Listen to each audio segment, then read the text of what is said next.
Lucknow super giants versus RCB பயங்கரமா இருந்திருக்கு first ஹாஃபே. இதுல இன்னொரு விஷயம் என்னன்னா, லக்னோ சூப்பர் ஜெயின்ஸ்ல பிளேயிங் 11 மாத்திர மாதிரி கேப்டன்சிலே அதிகமான மாற்றத்தை கொண்டு வந்துகிட்டு இருக்காங்க. சரி, ஓகே, இந்த ஃபர்ஸ்ட் ஹாஃப்ல என்ன நடந்திருக்கு அப்படின்றத பத்தி டீடைல்டா பார்க்கலாம்.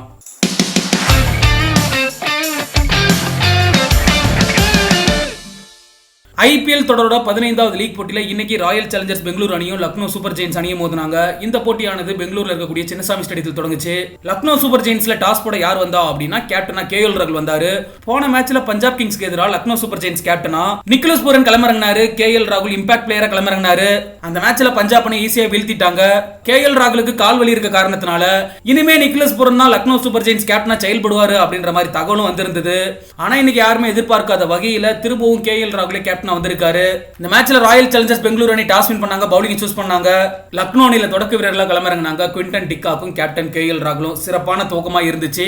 5 ஓவர்கள் 50 ரன்களை கடந்தாங்க லக்னோ சூப்பர் ஜெயின்ஸ் அணி. அந்த நேரத்தில் தான் விக்கெட்டை பறி கொடுத்தாரு கேப்டன் கேஎல் ராகுல். மொத்தமா 14 பந்துகளை 20 ரன்கள் எடுத்திருந்தாரு. அதுல 2 சிக்ஸர்கள் விளாசி இருந்தாரு. பட் டிக்காக ஒண்ணுமே பண்ண முடியல. பழைய குவிண்டன் டிக்காக பார்த்த மாதிரி இருந்துச்சு. 4வது திசையிலையும் 6 பொருன்னு தெருக்கி விட்டுட்டு இருந்தாரு. இன்னொரு பக்கம் ஏமாற்றம் கொடுத்தாரு தேவ்தூத் படிக்கல். மொத்தமா 11 பந்துகள் 6 ரன்கள் எடுத்து வெளியேற, அடுத்து வந்த மார்க்கஸ் ஸ்டோய்னிஸ் அதிரடியை காட்டினாரு. 15 பந்துகளை 24 ரன்கள் எடுத்து வெளியேற அரைசதம் கடந்து அற்புதமா விளையாட ஆரம்பிச்சாரு டிக்காக். அவரை மட்டும் கண்ட்ரோல் பண்ணவே முடியல ஆர்சிபியால. என்னதான் அப்பப்ப விக்கெட் விட்டு இருந்தாலும் கூட Quinton de Kock அதிரடினால Lucknow super Jains ஸ்கோரை கண்ட்ரோல் பண்ணவே முடியல. பயங்கரமா ஏறிட்டு இருந்தது.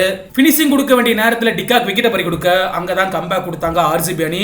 டிக்காக்க பொறுத்த அளவுக்கு மொத்தமா 56 பந்துகளை 81 ரன்கள் எடுத்தாரு. அதுல 5 சிக்ஸர்களையும் 8 பவுண்டரியும் விளாசி இருந்தாரு. நிக்கோலஸ் பூரன் ஒரு பக்கம் அதிரடியை காட்ட, இன்னொரு பக்கம் ஆயுஷ் பதோனி 3 பந்துகளை டக் அவுட் ஆகி வெளியேறினாரு. பட் ஒன்னும் பிரச்சனை இல்ல, கடைசி வரைக்கும் தனிமரமா இருந்து பினிஷிங் பண்ணாரு நிக்கோலஸ் பூரன். மொத்தமா 21 பந்துகளை 40 ரன்கள் எடுத்தாரு.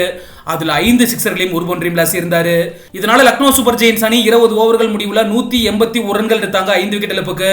ஆர்சிபி பந்து வீச்சை பொறுத்த அளவுக்கு கிளென் மேக்ஸ்வெல் 4 ஓவர்கள் பந்து வீசி 23 ரன்களை விட்டு கொடுத்து 2 விக்கெட் எடுத்தாரு.